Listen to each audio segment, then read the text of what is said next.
inevitable. It doesn't matter where the child is born, the social condition of their parents. Every child is going to cry. Every child is going to breastfeed. So it's natural because it's part of biology, and that also plays a role because it has, it brings instincts with it. So those three elements together will determine what the child is going to experience during especially the first 7 to 14 years of age. And those things go away. That's the funny thing. When we look at ourselves as adults, some of the conditions that are present in child, they are no longer there. You don't have the benefit of having certain characteristics dormant. I'm going to talk about this, and hopefully I'll make myself clear. So by having a pre-existent personality, right? So first of all, it means that we bring moral and psychological tendencies, many of which can be identified early on in life, right? You can. I mean, I was just listening to a lecture from Haroldo Dutra, and he was saying that the best way for you to learn about your child is to trade children for a day, right? Give your children to somebody else and take them, and like in the first half hour, you'll be able to list all the defects, right? All the problems that the kid have, right? We are very quick to tell all the issues that somebody else's children have, right? And it's very hard for us as parents sometimes to see those things in our own kids. But the reality is they do bring moral and psychological tendencies, some of which, again, are very mild during the first 7 years of age, right? Or even 14 years before they become teenagers, right? It's really at the teenage years that some of these deeper moral and psychological tendencies really come out, right? And that's why teenage years are sometimes so difficult, is when you have this clash between who you really are, the tendencies you bring with you, and what you've been taught during that period. So and that explains part of why the teenage years are somewhat difficult. But we all bring those tendencies with us. Interesting too, to learn is also to remember, because remember, we've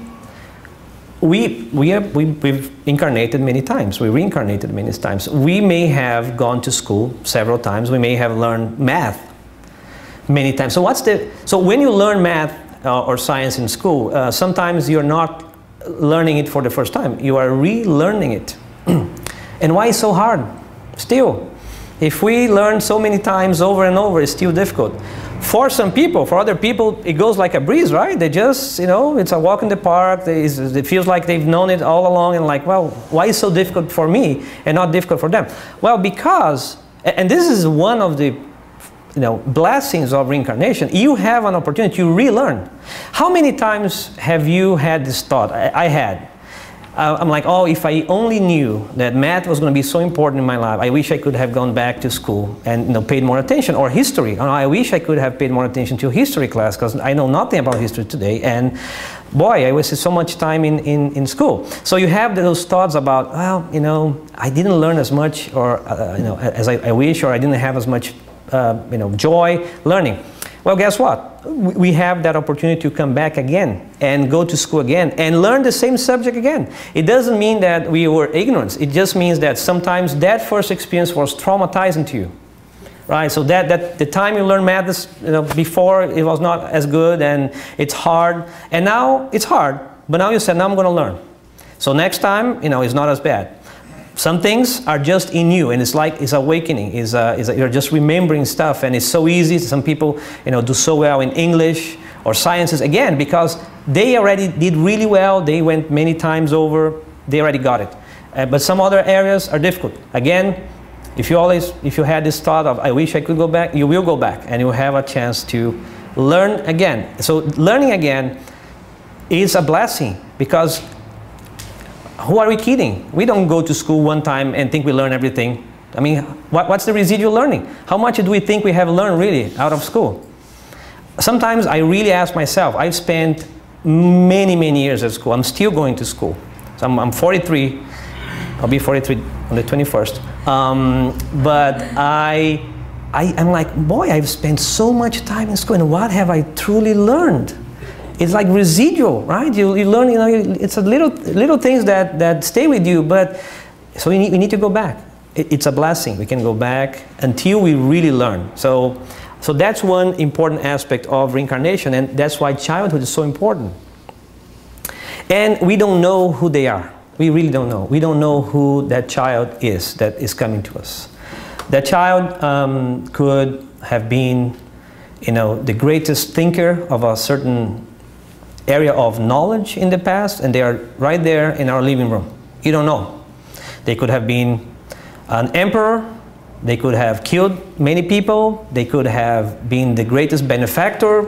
We don't know. That's the thing. So we got to be also asking ourselves, right, and be ready to help that individual in whatever task or mission they bring with them, because we really don't know their history, and their history can vary immensely.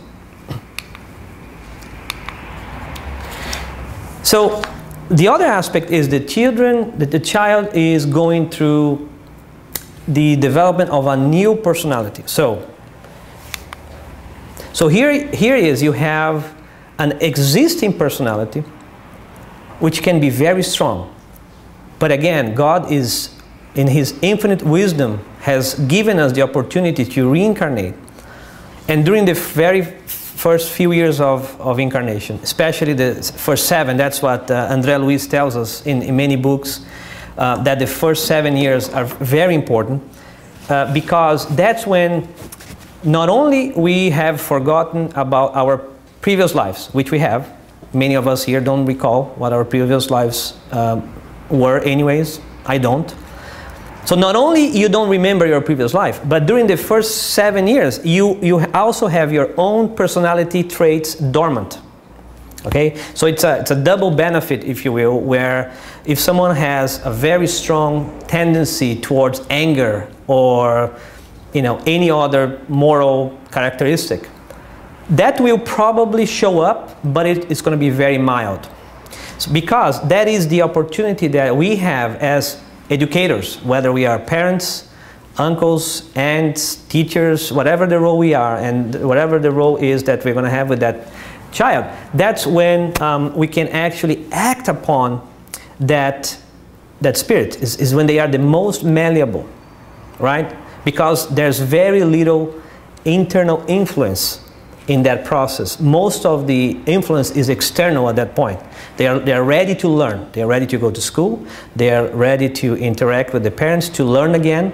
And it's interesting that, again, I'm not an expert, and so you can raise your hand, Sherry, and say, Eduardo, don't say that. But I don't think we realize that from earthly perspective, from a society perspective. We still don't realize. I think we are realizing, but Spiritism makes it so clear that those first few years are so important.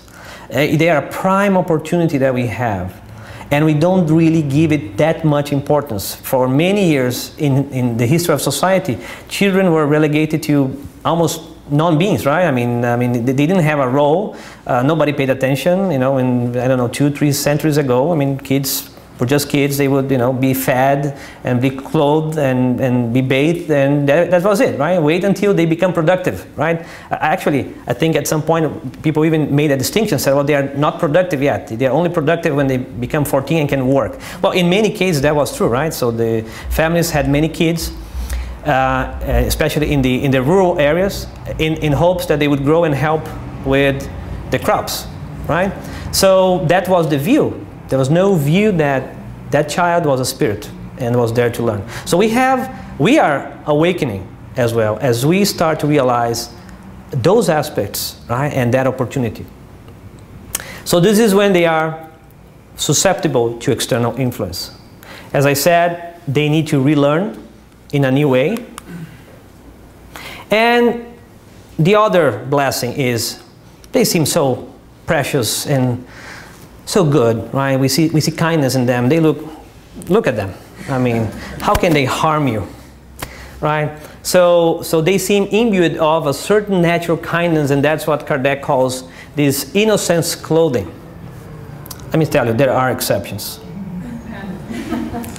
But in general, it is true, right? And this is on purpose. It is on purpose. It is so not only you don't know who that child was, not only that, so you don't have the negative, any negative aspects where you would say, "Ooh, I know this person, right? I know what they've done." You don't have that. Not only that, but they also look so precious that you want to care for them, and it's all on purpose, right? It's all God's plan, so that we really take those years seriously. We really take advantage of them, and we protect them, and we teach them, right? So so that's why childhood is what it is. The main purpose of childhood, that's the sole purpose of childhood. Look, this kid, is to be educated again. You see, it doesn't mean that we won't be educated after all. If I may, David, I was listening to you very carefully, right? I mean, eventually we all find our path, right? And that's the beauty of incarnation, right? So it doesn't mean that if we don't take advantage of childhood, it's gone. It doesn't mean that. But maybe, maybe one would ask themselves, right? Or maybe you, David, not trying to put you on the spot, but I mean, we ask ourselves, and many parents have this dilemma about do I force my kid to have a religion, right? That's a real dilemma for many families. Is what do I do? Do I give them? And the way some great spiritists talk about it, so if you ask Divaldo or Richard Simonetti or any other educator, they will tell you that certain basic functions, it's not a matter of choice. You don't ask your kid if they want to take a shower. You don't ask them if they want to go to school. You don't ask them if they want to take medicine when they are sick.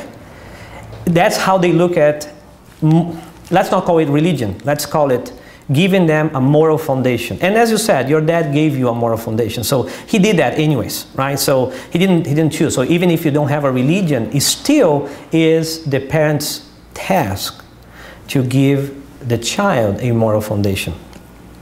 Because if we lose that opportunity, it becomes that much harder. That's what it does, right? Later in life, it's going to be that much harder for us to learn, because now, once you've gone through childhood, you've gone through your teenage years, now you are awakened again. So that first benefit that we had by not having our own old personality come out, we don't have that benefit anymore. Now we are full-grown adults. We are much more aware of who we are, and now we have to deal with that. It's a much more complex structure, if you will, for us to deal with when it comes to learning new things. We are all here doing that today, so it's doable. It's just more difficult. So the point is that I'm trying to drive is childhood is truly a prime opportunity, a prime time for us to get re-educated. So the objectives of the youth education is very simply to form happier adults, fully integrated in the environments where they live and work, aware of their rights and duties, and having the gospel of Jesus as their foundation. That's what we want to do in the Spirit Center. So when Divaldo was asked, and this is in the book Seara de Luz, he was asked, what is the importance of Spiritist youth education in forming the society of the third millennium? Very simply, he says, it's of maximum importance because the childhood of today is the social element that will constitute the new humankind in the third millennium.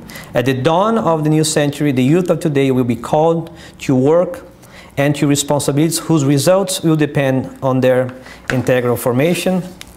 And he goes on to say that, again, being the Spiritist doctrine, the most excellent message of all times, because it restores Jesus' words and thoughts in a way that is compatible with the advances of modern knowledge. And I think that's important. It's of all religions or of all beliefs, if you ever had to have a discussion with a child around issues, modern issues of today, right? So, and I have that with my kids all the time. and you try to explain to them why certain things are the way they are, it's a lot easier to approach that from a Spiritist point of view, I tell you, than any other belief system. So, and that's what Divaldo is saying, is Spiritism by its own design, as Kardec said, right? And Kardec always said, if science will prove anything that I say or that the Spirit said incorrect, you should accept science. That is written in our codification. He said, if there's anything that proves that what we're teaching here is incorrect, you should go with science. But so far, I'll be very honest, I don't think there's anything that Kardec has left in his books that has been proven incorrect. Because, as Kardec said, you know, and as Divaldo says, Spiritism should be compatible with the advancements in human knowledge. It's a process where you read it every day in light of the new discoveries, and it becomes even more meaningful. And it does, actually, if you try to do that. Richard Simonetti, in his book The Power of Ideas, says that religious formation is as important as professional formation. Through a profession, we acquire the resources we need to survive. Through spiritual formation, we learn how to live. And here's the interesting thing, and I wish there was someone from the youth education here, but you can represent them. So he has asked, how would you frame youth education within the set of activities of the Spirit Center? And he said, it's the most important. No disrespect for any other important activity, including the one I'm performing right now here. But the reality is that, as he says so well, through fraternal assistance, study, and public workshops, we help the children of yesterday, who today hurt themselves in existential deviations. Through youth education, we help the adult of tomorrow avoid those deviations. So it is, as we say, it's an opportunity to give them a head start, right? To give ourselves as spirits a head start. Instead of learning sometimes the hard way, and again, in God, in His infinite justice and mercy, He allows us to restart every day. And that's why we come here, and we pick up ourselves, and we start again every day. And that's how it is. But it would be nice if we could avoid a few of the bumps along the road, right? And that is what youth education can provide.